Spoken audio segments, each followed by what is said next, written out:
So when we have this statement here, which is minus infinity plus basically minus infinity times b, we should, at all possible answers to this, arrive at a value that calculates out this one.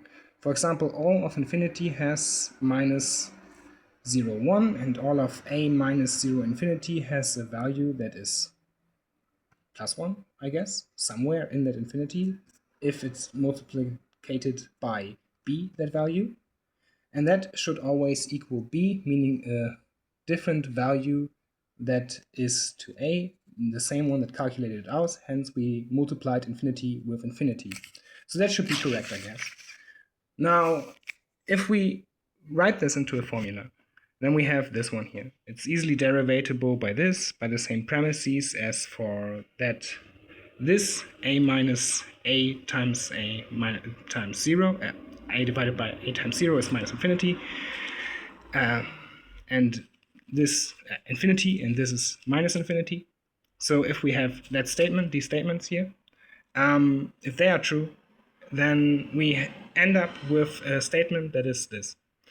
And if we type this statement into the calculator, we get for 5, for example, a value that's always round. With this one, we get a value that's always not round. But this is the solution to this one if we utilize this idea here and just divide by 1, which should result at this. So basically, it says that somewhere in the idea to this there is a mistake.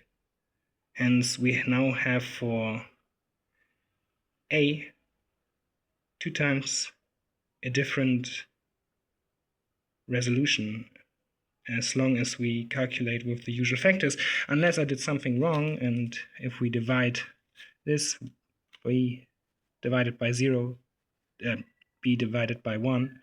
Divided by 1 should always result at b, I think, and 1 minus a divided by 1 should always result at a.